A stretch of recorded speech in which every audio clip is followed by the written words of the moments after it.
Ryan est devenu plus grognon au fil du temps. Il passait plus de temps dans sa chambre. Je n'ai pas remarqué ce signe. Je l'ai manqué. Je pensais avoir pris de ses nouvelles. Je l'ai fait tous les jours. Comment vas-tu? Je vais bien. Ok, je suppose que tu vas bien. Je n'avais pas réalisé que bien voulait dire je ne vais pas bien. Mais combien de fois parlons-nous à nos adolescents et qu'ils disent oui, ça va? Ils ont choisi je vais bien pour une raison.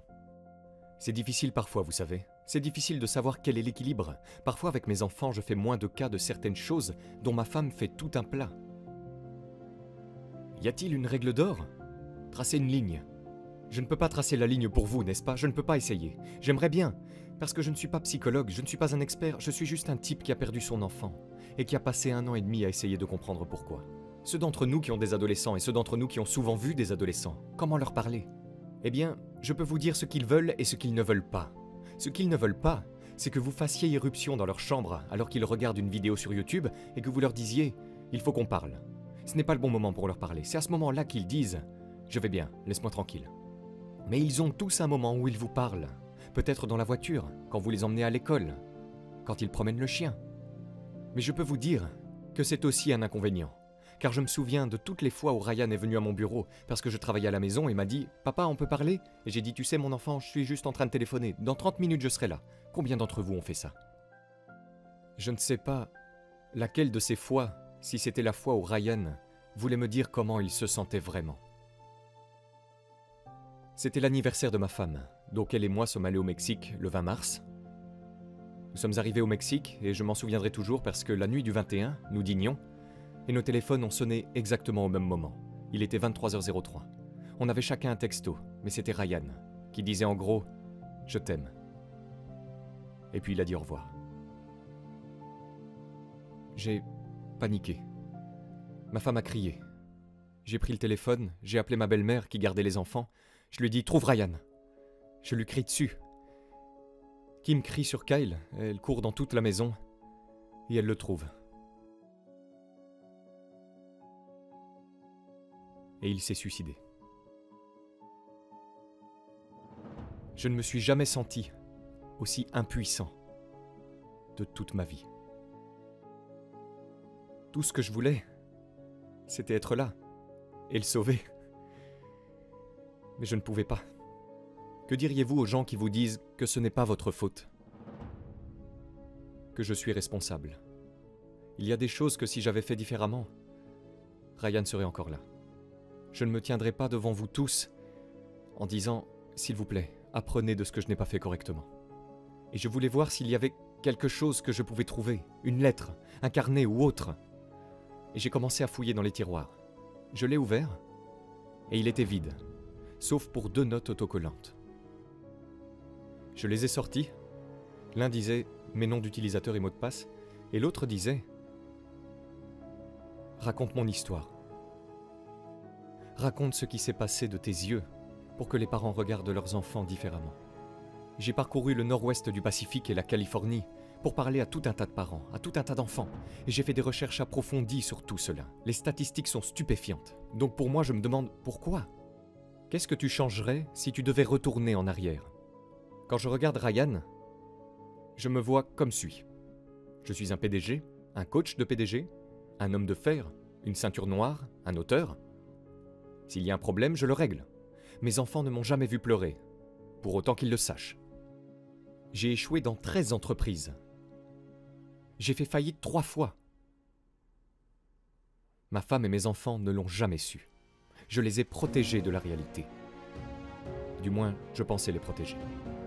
Je pensais que c'était la façon dont je devais être un père. Et ensuite, qu'a fait mon fils de 14 ans? Il m'a regardé et m'a dit « C'est comme ça qu'un vrai homme se bat. C'est comme ça qu'un homme et un père sont censés être. » Donc il s'est montré comme ça. Ryan était le clown de la classe. Ryan parlait tout le temps. Ryan rentrait à la maison après le dîner, racontait de belles histoires sur la façon dont les choses se passaient, sur son intimidateur et sur la façon dont il avait verbalement battu son intimidateur et pensait que c'était très drôle. Il ne partageait jamais le fait qu'il avait des problèmes. Il en avait beaucoup, parce qu'il pensait que c'était comme ça qu'il devait se montrer. Et je le regrette.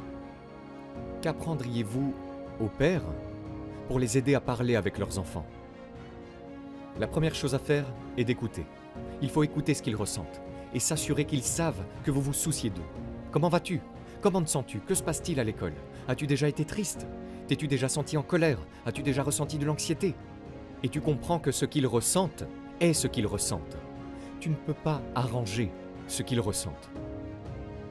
Et c'est ce que nous faisons en tant que pères. Nous réparons les choses.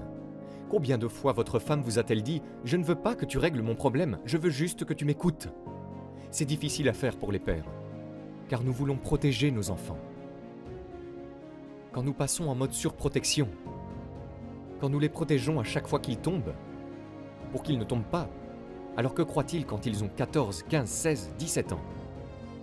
Ils croient qu'il n'y a rien de mal qui puisse leur arriver.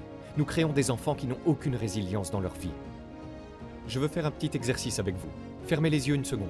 Je veux que vous repensiez à l'époque où vous aviez 12-13 ans. Et je veux que vous leviez la main si vous avez déjà été victime d'intimidation. Levez la main si vous avez déjà eu l'impression de ne pas être heureux dans votre vie. Si vous avez déjà eu l'impression de ne pas être aussi cool que les autres enfants. Laissez vos mains en l'air pendant une seconde et ouvrez les yeux. Très bien, maintenant posez vos mains. Levez les mains si vous avez déjà pensé que vous alliez partager ces moments profonds, sombres et douloureux avec vos enfants.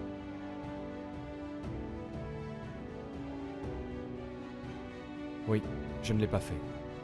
Parce que j'étais comme vous. Mais j'aurais aimé que quelqu'un prenne le temps de me parler et de me dire que je devais peut-être changer.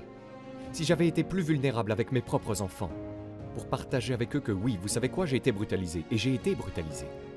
Je ne pensais pas avoir beaucoup d'amis. Je n'avais pas beaucoup d'amis. Je n'ai jamais partagé tout ça avec mes enfants. Si tu pouvais dire une chose à Ryan, ce serait quoi?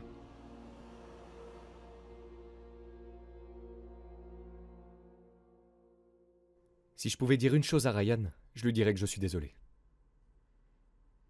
Je dirais, je suis désolé, je ne l'ai pas vu venir. Désolé, j'ai échoué en tant que père. Je suis désolé. Je suis beaucoup plus ouvert maintenant avec mes enfants. Et vous savez quoi? J'ai des conversations beaucoup plus profondes avec mes enfants que je ne l'ai jamais fait auparavant. D'accord, alors qu'est-ce qu'on fait maintenant? Tout ne va changer que si nous changeons. Le monde ne changera que si nous décidons en tant que parents de le faire changer. Et nous allons le faire changer si nous décidons tous d'être cette personne à qui nos enfants veulent venir parler, avec qui nos enfants se sentent en sécurité, si nous racontons nos histoires et que nous commençons à avoir des liens émotionnels réels avec nos enfants, c'est là que le monde commence à changer. Vous pouvez faire la différence avec votre propre famille. Je fais une différence avec la famille qu'il me reste. J'aimerais que vous racontiez tous votre histoire. Je vais raconter mon histoire. Je vais raconter mon histoire.